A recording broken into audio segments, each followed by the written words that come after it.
Hello everyone. So now we are going to start with the practical questions of this chapter, remuneration and incentives. हमने अभी तक discuss किया है कि हमारे पास कौन कौन से मेथड्स ऑफ रेमुनरेशन होते हैं, इन विच टाइम बेस्ड मेथड होते हैं कुछ, जिसमें हम वर्कर को उसके टाइम के अकॉर्डिंग पे करते हैं, और एक होते हैं हमारे पास पीस बेस्ड या आउटपुट बेस्ड या जिनको रिजल्ट बेस्ड मेथड्स भी बोला जाता है। और रिजल्ट बेस्ड मेथड्स में हमने डिस्कस किया था कि हमारे पास फर्दर 3 मेथड्स होते हैं, straight piece based method, then Taylor's differential method and मेरिक्स डिफरेंशियल प्लान मेथड। तो अब इनके ऊपर कौन कौन से प्रैक्टिकल क्वेश्चंस किस फॉर्मेट में आ सकते हैं, we are going to solve those questions. सबसे फर्स्ट एंड सबसे इम्पॉर्टेंट क्वेश्चन है जो आपको फ्रीक्वेंटली मिलेगा ही मिलेगा। ऑलमोस्ट अगर आप पिछले 10 सालों के पेपर उठाओगे तो आपको 7 to 8 टाइम्स ये क्वेश्चन मिलता है।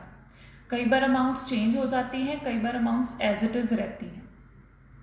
From the following information calculate the earnings of worker A and B under straight piece rate system and Taylor's differential piece rate system. तो अब उन्होंने हमें बोला है कि हमारे पास 2 वर्कर हैं ए एंड बी, और उनकी हमने अर्निंग्स कैलकुलेट करनी है।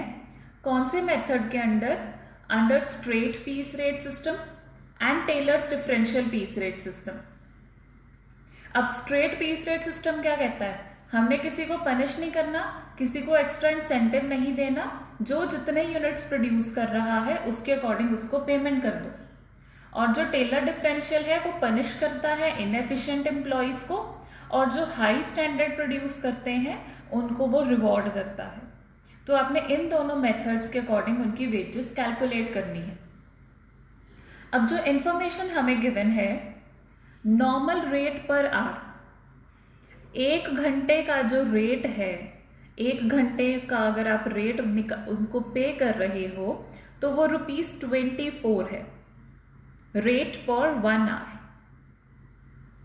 स्टैंडर्ड टाइम पर पीस, एक पीस को बनाने के लिए हमें कितना टाइम लगता है, या जो नॉर्मल टाइम है एक पीस को मैन्युफैक्चर करने का, जिसको स्टैंडर्ड टाइम बोला जाता है, वो है 4 मिनट्स। तो 1 घंटे का रेट आपको मिल रहा है ₹24, और एक पीस को बनाने का जो टाइम लग रहा है वो है 4 मिनट।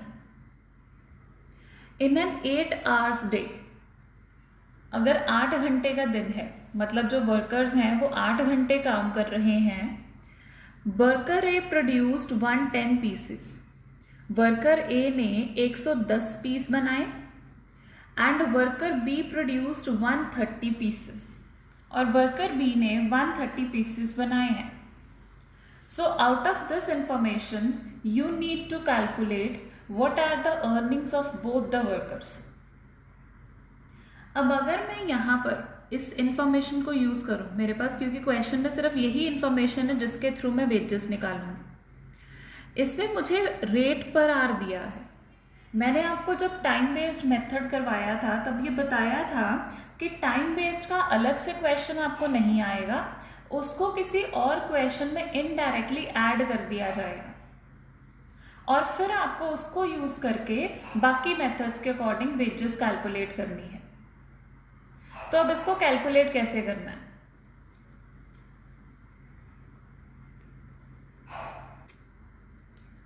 अब अगर यहाँ पर मैं अपना फर्स्ट मेथड लगाती हूँ, स्टैंडर्ड पीस रेट के अकॉर्डिंग हम वेजेस कैलकुलेट करें। स्टैंडर्ड पीस रेट के अकॉर्डिंग वर्कर ए ने यूनिट्स प्रोड्यूस किए हैं 110, तो मैं 110 यूनिट्स के लिए को मल्टीप्लाई करूँगी विद रेट पर पीस, वही स्टैंडर्ड पीस रेट होगा। अगर कोई वर्कर 100 यूनिट बनाता है और उसको 1 यूनिट के पीछे 10 रुपये मिलेंगे, तभी जाकर उसकी स्टैंडर्ड पीस रेट निकलेगी। अब यहाँ पर उसने 110 यूनिट्स बनाए हैं, मैं उसको पर यूनिट से मल्टीप्लाई कर दूँगी, I will get wages of worker A under standard piece rate method। और अगर हम वर्कर बी का निकालें तो उसने 130 यूनिट्स बनाए हैं, तो उसको मल्टीप्लाई कर देंगे with standard piece rate. But अब यहाँ पर अगर क्वेश्चन में देखा जाए, हमें कहीं पर भी पर यूनिट का रेट नहीं मेंशन है। हमें बस ये बताया गया है कि वो 1 घंटे में 24 रुपये कमा रहा है और एक पीस 4 मिनट ले रहा है बनने में। कहीं पर भी हमें पर यूनिट प्राइस, मतलब 1 यूनिट के पीछे आप अपने वर्कर को कितना पे कर रहे हो, वो नहीं बताया गया है। तो सबसे पहले जो हमें ये 2 इंफॉर्मेशंस गिवन हैं, उससे हम यही अमाउंट को डिराइव करेंगे कि 1 यूनिट का कितना रेट पड़ रहा है जो वो अपने वर्कर्स को पे कर रहे हैं। अब वो कैसे निकाला जाए? हमें बताया गया है कि हमारा जो स्टैंडर्ड टाइम है,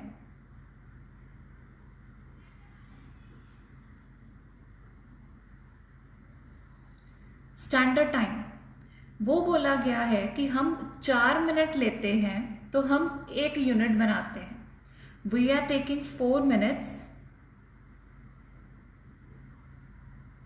तो उसके कारण जो हम नंबर ऑफ पीसेस बना रहे हैं वो आ रहा है हमारा 1। स्टैंडर्ड टाइम पर piece is 4 minute. So if we are consuming 4 minutes, we are producing 1 unit. तो अगर मैं यहाँ पर लगाऊं कि मैं 60 मिनट्स, मतलब 1 घंटे में कितना प्रोड्यूस कर रही हूँ, this is for 4 minutes, this is for 60 minutes, तो मैं यहाँ पर अब इसको कैलकुलेट कर लूँगी। कैसे कैलकुलेट करूँगी? यूनिटरी मेथड से। You can assume this as your X, और हमने क्या कर दिया? Cross multiply. तो यहाँ पर आपने x की वैल्यू निकाल लेनी है। 1 यूनिट तब प्रोड्यूस होता है जब आप 4 मिनट्स लगाते हो। तो 60 मिनट्स लगाने में कितने नंबर ऑफ यूनिट्स प्रोड्यूस किए जाएंगे? Your answer is 15 pieces. I have just cross multiplied it. 61 से मल्टीप्लाई हो जाएगा, x इंटू 4 हो जाएगा। तो x इंटू 4 आपका 4 नीचे चला जाएगा। इफ़ यू सॉल्व आपको क्लियर हो जाएगा ये कैसे हुआ है। तो इसका मतलब यहाँ पर अब आपके कितने यूनिट्स आ गए? 15। तो 4 मिनट में 1 यूनिट बन रहा है, 1 घंटे में या 60 मिनट्स में 15 पीसेस बन रहे हैं। अब हमारे पास एक और इन्फॉर्मेशन थी कि 1 घंटे में कितना रेट मिल रहा है आपको? 24 रुपये।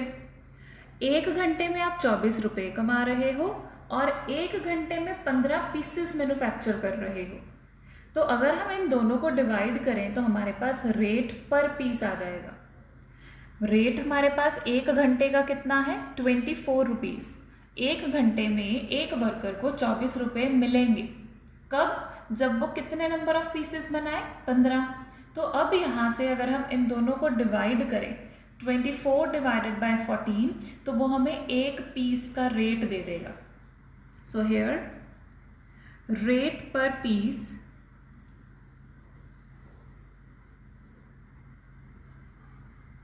इज इक्वल टू 24 टोटल है, 15 पीसेस का, तो अगर हम उससे डिवाइड करेंगे तो 1 पीस का रेट आ जाएगा और ये रेट आएगा आपका ₹1.60। दिस इज द रेट पर पीस। 1 पीस का रेट कितना पे कर रहे हो आप अपने वर्कर्स को। Now nothing is left. हम यहाँ पर उनकी वैल्यूज फिल कर देते हैं। वर्कर ए बना रहा है 110 यूनिट्स, तो हमने मल्टीप्लाई कर दिया 1.6 के साथ। वर्कर बी 130 यूनिट्स बना रहा है, उसको भी मल्टीप्लाई कर दिया 1.6 के साथ।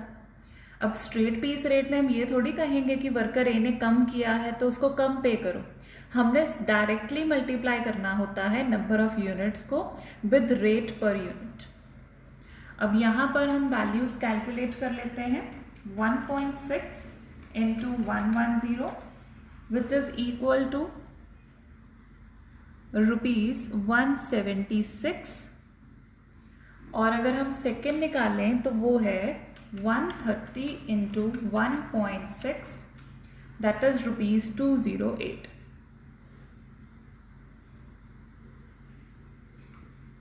तो ये स्टैंडर्ड पीस रेट सिस्टम के अकॉर्डिंग जो आपकी वेजेस आई हैं वो आई हैं 176 and 208. So our first part is done of the question. Calculate the earnings of worker A and B under standard straight piece rate system.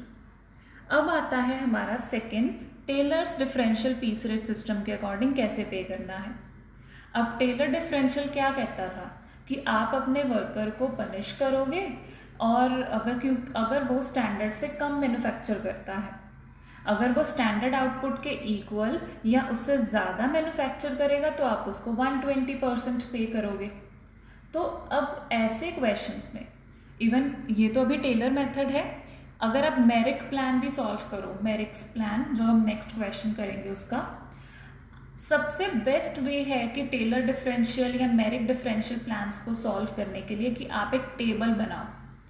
अगर आप वो टेबल मैन्युफैक्चर करोगे, if you create that table, तो आपका answer कभी भी गलत होने का चांस नहीं रहेगा, क्योंकि टेबल में क्या है, हम सारी चीज़ें यूनिट वाइज इक्वल टर्म्स में कन्वर्ट कर देते हैं. सो अब वो टेबल कैसे बनेगा, let's see to it. Okay, तो जो टेबल आपका बनेगा it will be like this. सबसे पहले वर्कर्स, इस केस में हमारे पास दो हैं, एक है आपके पास वर्कर ए और एक है हमारे पास worker B. Then hours per day, वो एक दिन में कितने घंटे काम कर रहे हैं हम वो लिखेंगे. अब यहाँ पर जब हमने क्वेश्चन रीड आउट किया था, let me show you the question. हमें बताया था इन एन 8 hours डे, मतलब एक दिन में वो 8 घंटे काम कर रहे हैं. तो हम यहाँ पर लिखेंगे 8, दोनों का सेम होगा यहाँ पर. स्टैंडर्ड आउटपुट या यूनिट्स कितने हैं, मतलब वो एक्चुअल में उनको कितने यूनिट्स बनाने चाहिए थे. अब वो स्टैंडर्ड आउटपुट कैसे आएगा आपका, आप चेक करो. आपको क्वेश्चन में बताया गया था कि जो एक घंटे में एक पीस वो 4 मिनट में मैन्युफैक्चर कर रहे हैं, that they are manufacturing 1 piece in 4 minutes. तो उसके कारण अगर हम अपना एक्चुअल स्टैंडर्ड आउटपुट निकालें तो वो कैसे आएगा. हमने निकाला था कि हम 60 मिनट्स में कितने यूनिट्स बनाएंगे, 15. 4 मिनट्स में हमने एक यूनिट बनाया, तो उसके अकॉर्डिंग 60 मिनट्स में कितने पीसेस बनेंगे, 15. और हम स्टैंडर्ड आउटपुट कैसे निकालेंगे, 15 into 8, 15 into 8. अब वो कैसे, आप टोटल एक दिन में काम कर रहे हो 8 घंटे, एक घंटे में आप 15 यूनिट्स बना रहे हो, दैट मीन्स 8 घंटे में आप कितने बनाओगे, तब जाकर आपका स्टैंडर्ड आउटपुट आता है for a whole day of 8 hours. I am again repeating, हमने अब ये सारे का सारा टेबल आपका 8 घंटे के अकॉर्डिंग बनाना है जितना आपने काम किया है. तो आपके आवर्स पर डे 8 hours हैं, एक घंटे में 15 यूनिट्स बनने चाहिए थे, तो 8 घंटे में कितने यूनिट्स बनेंगे, 120. ये बनने चाहिए, ज़रूरी नहीं है कि हर एक वर्कर ने इतने ही मैन्युफैक्चर किए हों, ये आपका स्टैंडर्ड है, आपने इस्टेब्लिश किया था कि इतने यूनिट्स बनने चाहिए. अब अगर एक्चुअल देखा जाए, एक्चुअल में तो वर्कर ए ने बनाए हैं 110 यूनिट्स और जो आपका वर्कर बी है उसने बनाए हैं 130 यूनिट्स. क्वेश्चन में गिवन था हमें. अब हम यहाँ पर एफिशिएंसी चेक करेंगे. एफिशिएंसी चेक करने का क्या मतलब हुआ, हमने जब Taylor's differential piece rate solve किया था, उसका मीनिंग समझा था, तब देखा था कि अगर तो कोई 100% या उससे ज़्यादा मैन्युफैक्चर करेगा तो वो 120% पर पे किया जाएगा, अगर कोई लेस देन 100% करेगा तो वो 80% पर पे किया जाएगा. अब ये देखा कैसे जाए कि उसने 100% या उससे ज़्यादा किया है या उससे लेस किया है, तो उसको कहते हैं एफिशिएंसी. एफिशिएंसी आपकी चेक की जाती है actual production divided by standard production into 100. Actual production divided by standard production into 100. तो अब यहाँ पर देख लेते हैं कि उसने कहाँ कहाँ तक कितना काम किया है। फर्स्ट केस में आ रहा है कि जो आपका वर्कर है उसने प्रोड्यूस किया है एट 91.67% पर, और जो आपका वर्कर बी है उसने मैन्युफैक्चर किया है एट 108.3% पर। इसने 91.67 पर, इसने 108.37 पर परफॉर्म किया है। अब लेवल ऑफ एफिशिएंसी क्या है? लेवल ऑफ एफिशिएंसी का मतलब आप किस रेंज में लाई करते हो। हमने उस दिन ये 2 रेंजेस पढ़ी थी, वो इसमें लाई कर रहा है या इसमें लाई कर रहा है। अब यहाँ पर वर्कर ए ने प्रोड्यूस किए हैं 91.67 एफिशिएंसी लेवल, तो वो इसमें लाई करेगा। वर्कर बी 108 में है तो वो सेकेंड रेंज में लाई करेगा। तो हम यहाँ पर लिखेंगे लेस देन 100%, यहाँ पर लिखेंगे मोर देन 100%। अब आता है रेट पर यूनिट कितना है, कि एक यूनिट का आपको कितना रेट मिल रहा है, वो तो हमने निकाला ही था। हमें एक यूनिट का जो रेट है वो 1.6 है। अभी हम स्ट्रेट पीस रेट में वो निकाल कर हटे हैं 1.6। अब जिस भी वर्कर को आप पे करोगे जो लेस देन 100% पर है, लेस देन 100% पर वो 80% पर पे किया जाएगा, मोर देन 100% पर वो 120% पर पे किया जाएगा। तो अब हम यहाँ पर निकालेंगे कि उसको पर यूनिट रेट कितना मिलेगा अंडर दीज केसेस।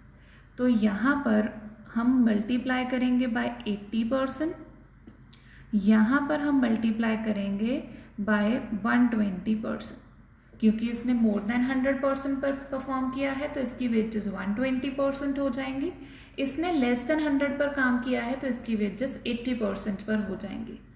अब एक्चुअल वेजेस कैसे आएंगी? मल्टीप्लाई करना है हमने एक्चुअल यूनिट्स को 110 इंटू 1.6 इंटू 80%, 130 इंटू 1.6 इंटू 20%। तो यहाँ पर आपका फाइनल आंसर आ जाएगा for both the workers. So 110 into 1.6 into 80%, तो वो सैलरी या वेजेस आ गई आपकी ₹140.8। और अगर हम नेक्स्ट केस में निकालें 130 into 1.6 into 120%, 249.6।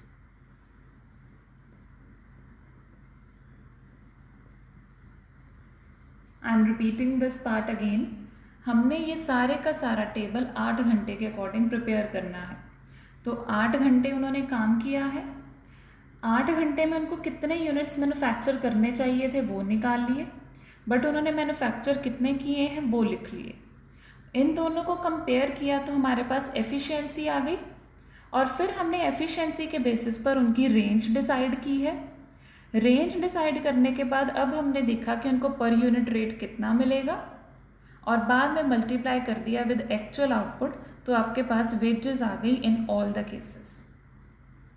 Now here you need to define everything at the end, आपको सारा कंक्लूड करना पड़ेगा। So here I have concluded the answer कि स्ट्रेट पीस रेट के अकॉर्डिंग आपके दोनों वर्कर्स की सैलरीज क्या हैं, और Taylor's differential piece rate system के अकॉर्डिंग दोनों वर्कर्स की क्या अर्निंग्स हैं, ये आपको एट द एंड कंक्लूड करना पड़ेगा। So solve this question at your own. I will give you some extra questions regarding this in your classroom. Thank you.